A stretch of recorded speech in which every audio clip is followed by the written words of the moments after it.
Peace be upon you. This last week in the New York Times opinion blog, there was an article entitled, "Why Our Children Don't Think There Are Moral Facts." It was written by Justin P. McBrayer, who's an associate professor of philosophy at Fort Lewis College in Durango, Colorado. And the article talks about how the youth these days, actually a lot of people these days, they don't consider morality as something that's universal and factual. They consider moral behavior as something that's just dependent on the individual, the group, and their personal beliefs, making it just an opinion. And when you take this to its logical conclusions, you come to a very disturbing kind of reality where any kind of action, any kind of immoral, hurtful, harmful behavior can be justified through the eyes of certain individuals. And as human beings, we have to basically elevate ourselves beyond the realm of animals. God gave us this intellect. God gave us this reasoning, this logic, and we know for what is in our hearts that there's certain things that are immoral and no human being should be justified into doing. And when we basically write that off as mere opinion, that there is no good, there is no evil, there is no right, there is no wrong, we end up in a very chaotic, disturbing kind of reality. And God willing, I'll send a link to the article. And what I wanted to do is, reading this piece reminded me of the moral argument. And the moral argument is in regards to God.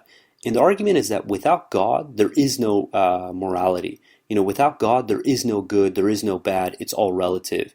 Meaning that what may be bad to someone may be good to someone else, and therefore it's just an opinion of one individual or another.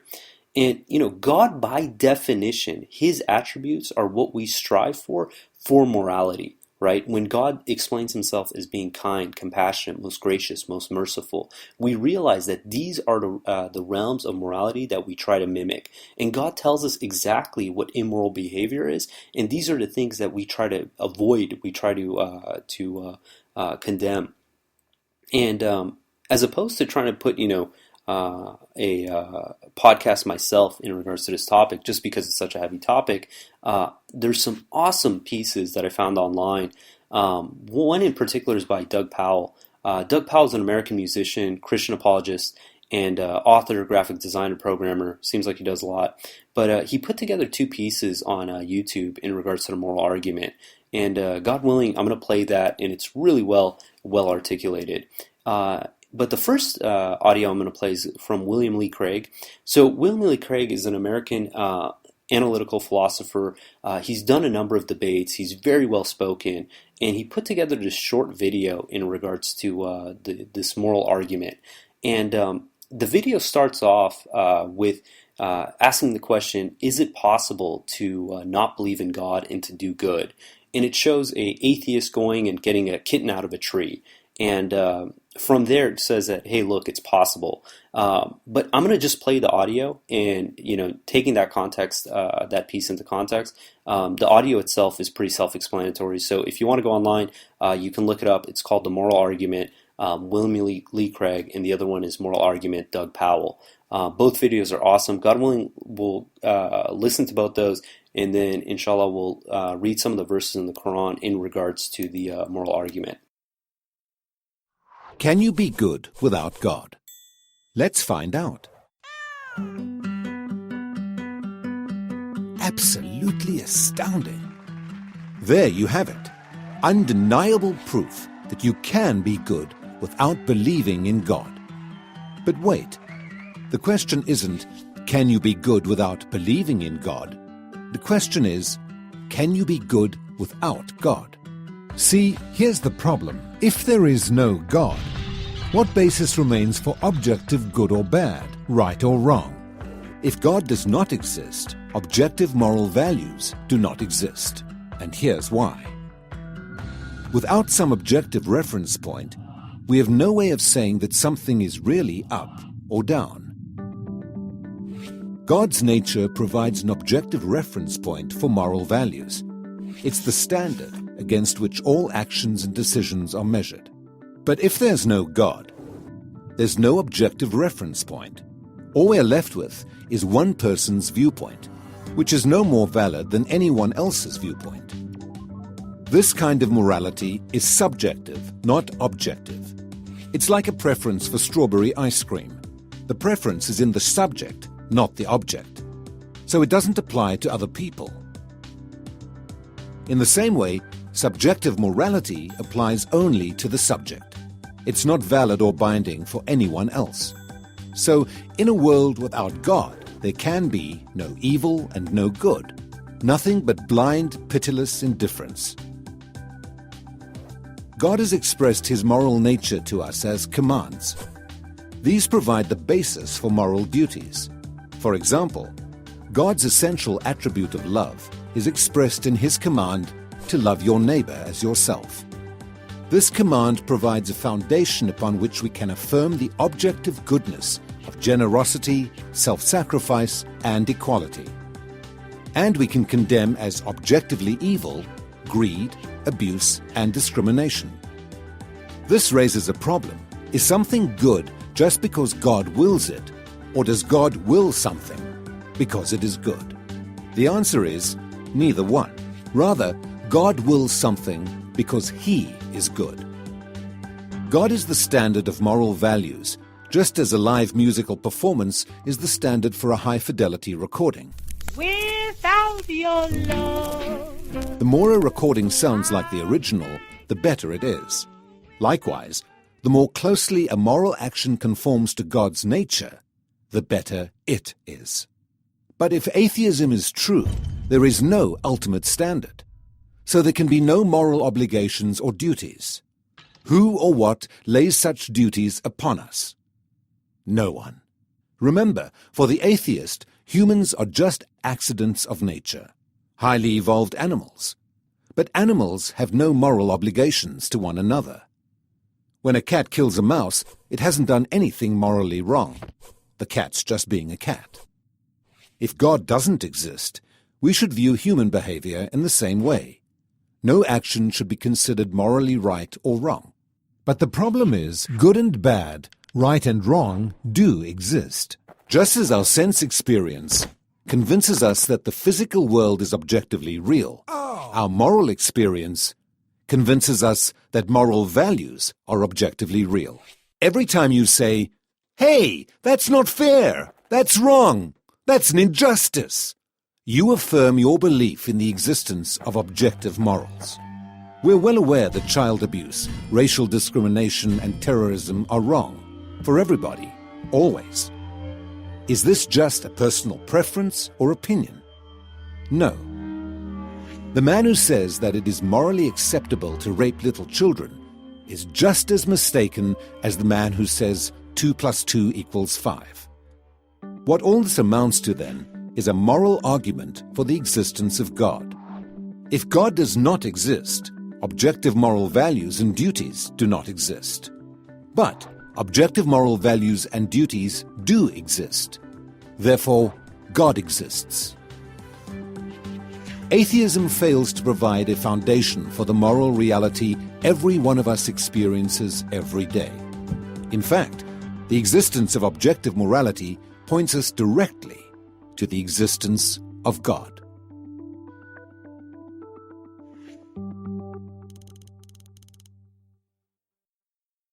Is there actually such a thing as objective morality? Are right and wrong real things that all people at all times are obliged to obey, or are they just matters of opinion? Was Adolf Hitler evil? If so, why? And where did the standards he's judged by come from? The moral argument for the existence of God tries to show that moral values must be objective and universal to make any sense. And if moral values are objective, the source must be a transcendent personal being who is concerned with the actions of human beings. This is one of the most powerful arguments for God's existence because all of us have a sense of right and wrong, good and evil, and the way things ought to be. The question is how to account for why that is. There are two basic ways to view morality, as relative or as objective. The most widely held view in our culture is called relativism. Relativism holds that societies or individuals decide what is right and wrong, and that those values vary from culture to culture or person to person. There are no objective, universal moral truths, just conventions for behavior that are created by people and that are subject to change. There are three different forms of relativism: cultural relativism, conventionalism, and ethical subjectivism. Cultural relativism is based on the observation that different cultures seem to have different values. And since they all have different value systems, there must be no right system, no objective morality. For example, some cultures, like Mexico, declare abortion to be abhorrent and have passed laws prohibiting it.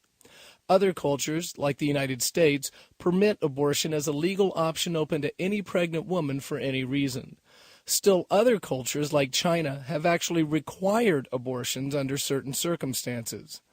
Cultural relativism says that because each culture is holding to its own view of morality, and because these views differ, there must be no objective morality. There are several problems with this line of thinking. One is that observing how cultures behave is just that, observation, and nothing more. At best, these observations are simply statements of fact.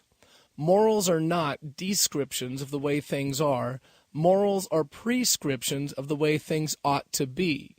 Just because things are a certain way doesn't mean that they should be that way. When Popeye says, "I am what I am," he's making a statement of fact, not a moral claim. If he said, "I ought to be what I am," then he would be making a moral claim. Another problem with cultural relativism is its premise that different answers to a given question means that there is no right answer. Just because Mexico, the United States, and China disagree on the issue of abortion does not mean there is no right or wrong approach to abortion. If two golfers disagreed on how many strokes one of them took on a hole, it doesn't mean there's no incorrect answer. Either both of them are wrong or one of them is right. They cannot both be right. When people disagree about morality, it does not mean there is no objective morality. Finally, let's say someone disagrees with cultural relativism. If the cultural relativist is to remain consistent, they must agree that the fact that there is a disagreement means there is no wrong view of moral theory. But as a cultural relativist, they are claiming there is a correct view of moral theory and that all the other views are incorrect. As a result, they can't live their own philosophy. On the other hand, if the cultural relativist claims that the opposing view is a wrong way to think about the issue, then again they show they are not actually a relativist. Thus, cultural relativism cannot give an account for the basis of morality. The view that each society decides what is right and wrong for itself is called conventionalism. In contrast to cultural relativism, which says there is no right or wrong answer, conventionalism claims that there is a right and wrong, but it varies from society to society. The majority rules, and morality becomes simply what is legal. If conventionalism is true, the results are counterintuitive and very hard to live out. For example, let's say a law was passed that made having blue eyes illegal, and that the penalty for having blue eyes is death. There would not only be nothing immoral about the law, but in fact it would be immoral to have blue eyes. But we don't need to invent absurd hypothetical situations to see what a conventionalist society would look like. Conventionalism was the philosophy of Germany in the 1930s and 40s. Thus, when the Nazis declared Jews to be subhuman and deserving of death, there was no recourse for the Jews. The law, by definition, was moral. The large community of societies who protested were ignored. After all, what grounds did they have to critique German society? As a result, 6 million Jews were systematically killed, and the defense given by Nazis at the Nuremberg trial was conventionalism. It couldn't have been wrong, it was the law, they said. We were only following orders. One of conventionalism's problems is that it leaves no room for society to be reformed. If society defines morality, then a person who protests against the laws of that society is, by definition, immoral and criminal. If a society were to change a law, it would not change from immoral to moral or from unjust to just. The law could only change from one rule to another. It would simply be different, not better or worse. Think about what this means. If conventionalism is true, then people like Gandhi, Jesus, and William Wilberforce would be among the most egregious criminals that ever lived. Their crime? They thought society could be changed for the better. The criminalization of such moral reformers is, of course, wildly counterintuitive and helps show the bankruptcy of the conventionalist view. Ultimately, conventionalism is about power, not morality. Whichever way the wind blows, the will of the majority is what is moral. Like a gang of bullies forcing into submission those who would dare oppose them, conventionalism forces its preferences on everyone by defining itself into power. And like cultural relativism, this fails to account for morality. The most widespread form of relativism is ethical subjectivism. In this view, individuals decide what is right and wrong for themselves and themselves only. Morality is nothing more than personal preference and opinion. What's true for you is true for you, and what's true for me is true for me. One of the major problems with ethical subjectivism has to do with language. Conversation about values and moral topics becomes completely incoherent. No longer could anyone say what was right or wrong with any meaning. The best you could say is, I choose not to do that because it's wrong for me, or I don't prefer that. An ethical subjectivist could not meaningfully call the terrorist attack on September 11th evil or wrong, and they couldn't call the rescue workers good or heroic and make any sense. When an ethical subjectivist makes a statement about the morality of an event or action, they're not talking about anything other than their opinion of it, and not about the thing itself. The fatal flaw in this view is that it's clearly self-refuting. Again, consider the statement, what's true for you is true for you, and what's true for me is true for me. The statement makes no sense. It says that truth claims can only apply to the person making them. The problem is that if this statement is true, it applies to everyone, which, of course, means the statement is false. A very effective way to expose the bankruptcy of ethical subjectivism is by using examples of obvious moral clarity that apply to all people at all times. Torturing babies for fun is wrong is a well-known example. When confronted with this statement, an ethical subjectivist would then be in the unenviable position of having to argue against it. They may not personally think it's right, but they could not say it is wrong and be consistent. Just imagine what kind of people this system produces. In this system, an ethical subjectivist must walk past a rape in action since they can't condemn it for anyone but themselves. An ethical subjectivist must allow trespassers into their home, thieves to burgle it, and arsonists to burn it, as long as the trespassers, thieves, and arsonists don't believe their acts are wrong. But nobody lives this way. Or do they? One way to judge a moral system is to look at the kind of heroes the system produces. Take the objective moral stance of the Judeo-Christian view. The heroes are many and mighty. Jesus, Mother Teresa, Martin Luther King Jr. immediately come to mind. But what kind of hero best exemplifies ethical subjectivism? Lived consistently, it produces moral monsters, people who see no need to care about others and are unaccountable to anything but their preferences. Jack the Ripper, Ted Bundy, Albert Fish, one of the inspirations for Hannibal Lecter, Ed Gein, the inspiration for Psycho, the Texas Chainsaw Massacre, and the Buffalo Bill character in Silence of the Lambs. These are the heroes of ethical subjectivism. Morals are not opinions or personal private decisions, and they're not descriptions of behavior. They are prescriptions for behavior and motives that have the force of a command. They have a sense of obligation and oughtness that is universal, authoritative, and applies to all people in all places at all times. One way we come to moral knowledge is directly. We know it through intuition. This immediate knowledge is important because some things are known only in themselves.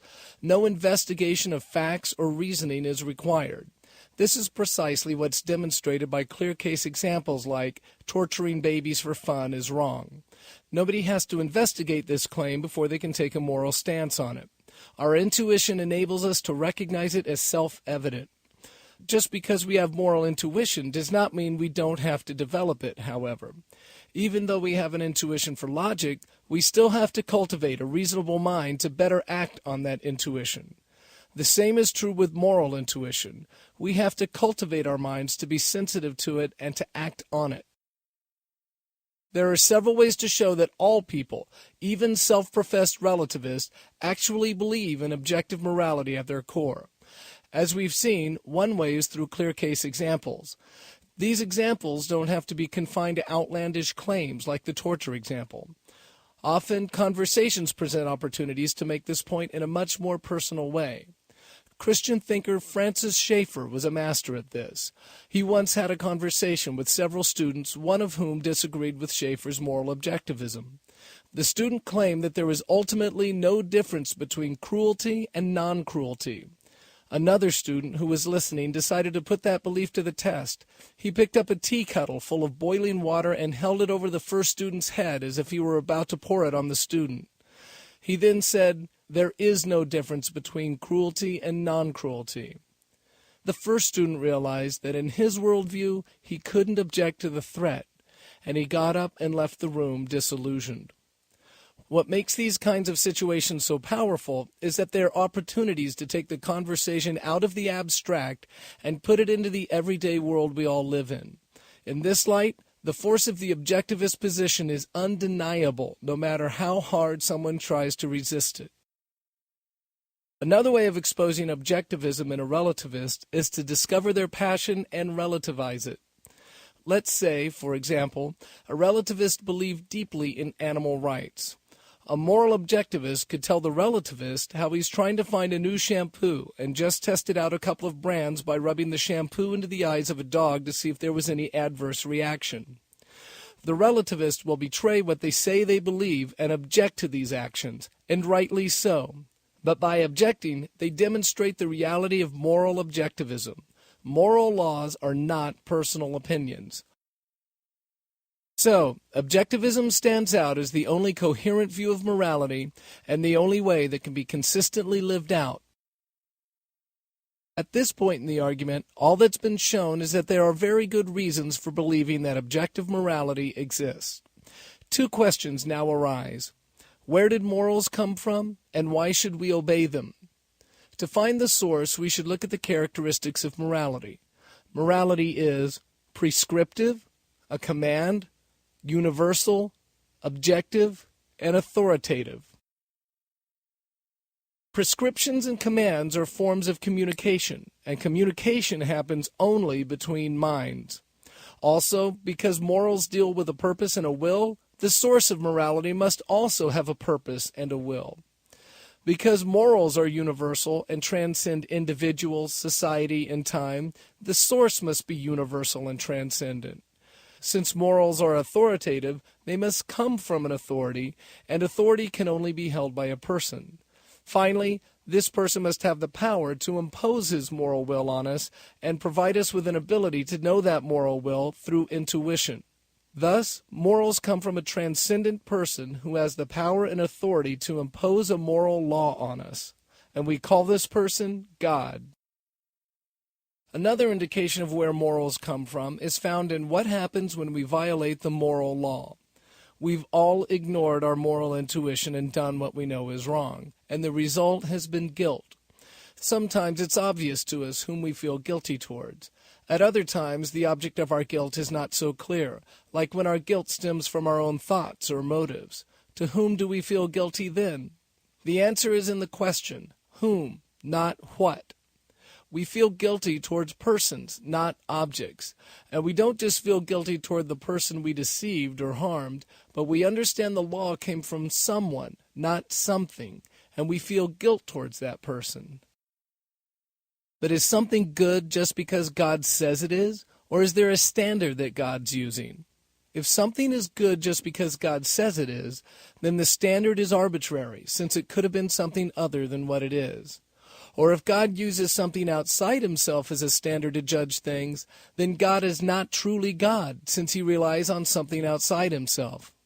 Either way is a fatal flaw against the claim that God is the source of morality. However, those are not the only options. A third option says that things are good because they reflect God's nature and character. God's character is the standard of his goodness, and his preferences are extensions of his character, not arbitrary decrees. Because God does not change, the standard does not change. And because the standard is internal, God is not dependent on anything outside himself. The argument for morality for the existence of God could be made in a couple of ways. A modest case uses it along with other arguments as only one part of a whole case. Others have made transcendental arguments with it.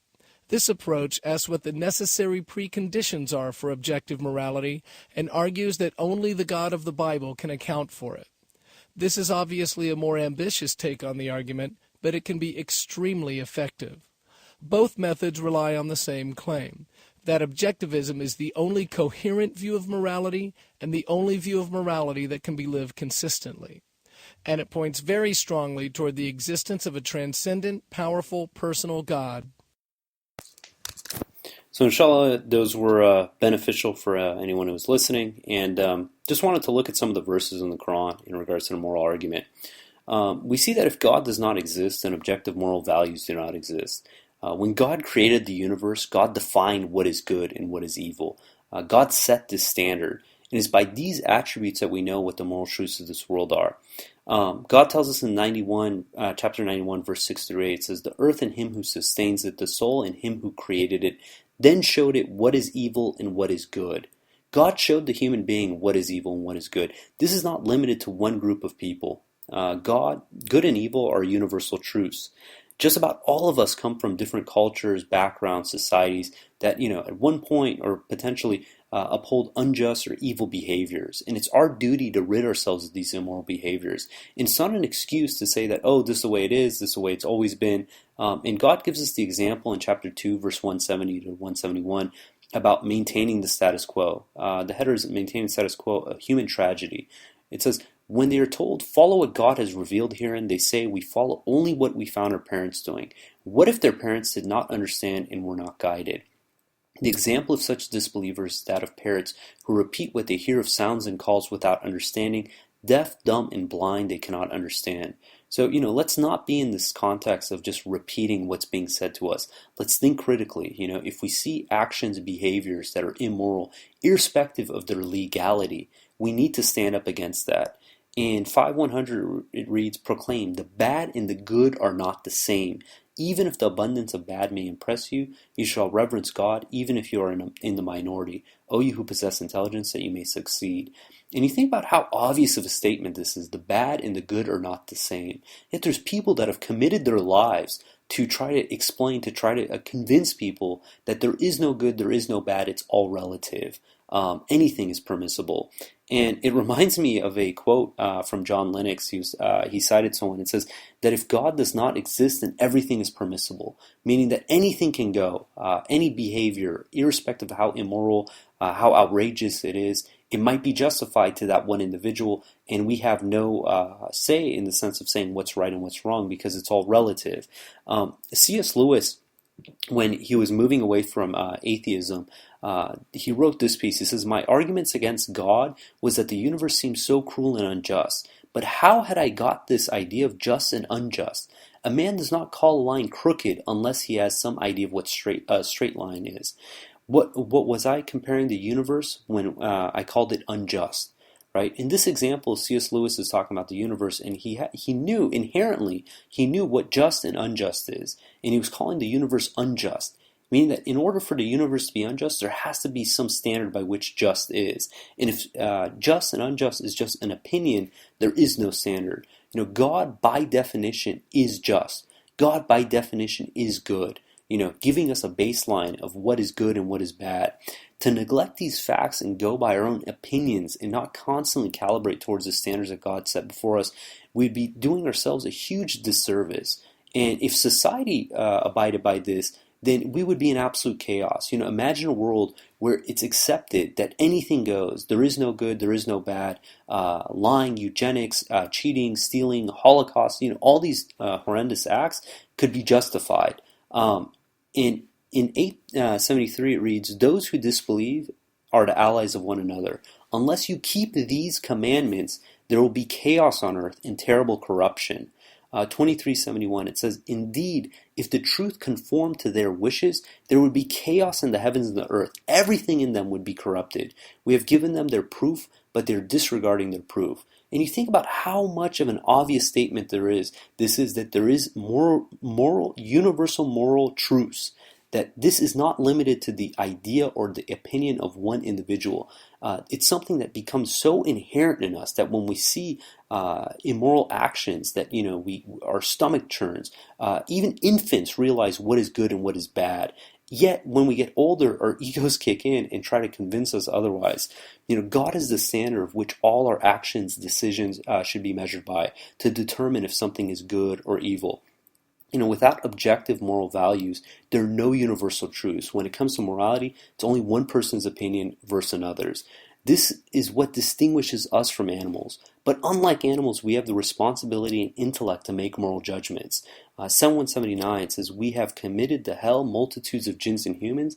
They have minds with which they do not understand, eyes with which they do not see, ears with which they do not hear. They are like animals. No, they are far worse. They're totally unaware." This idea of putting our opinions against objective moral truths stems from the ego. Ego is the belief that I can never be wrong, that my way is the right way, that anything I do has moral justification. 25:43, it says the ego is a god.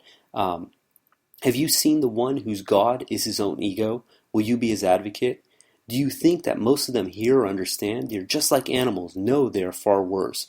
And it continues in 25:45 through 47. It says, "Infinite blessings from God.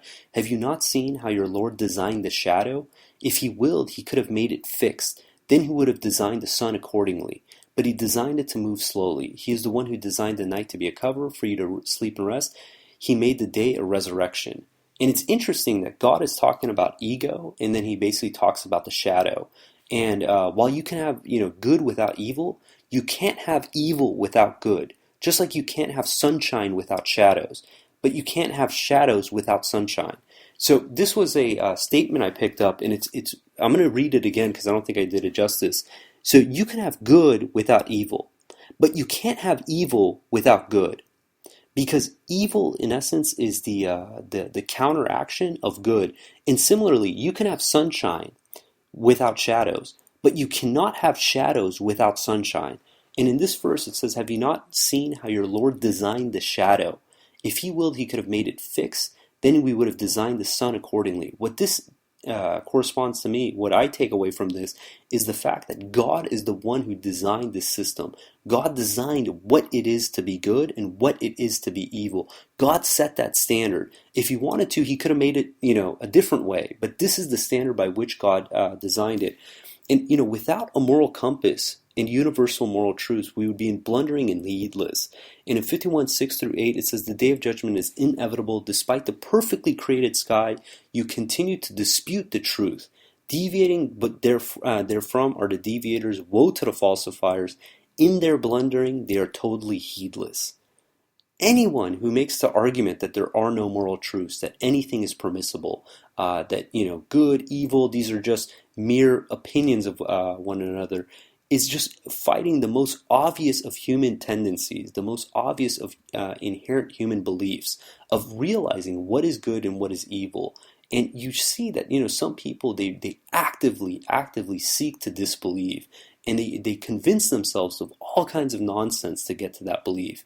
So let's not be heedless. Let's not be blundering. Let's acknowledge the knowledge that God bestowed upon us, and do our utmost to promote righteousness and forbid evil, and not make excuses that we don't know what is evil and what is good, and that it's all relative.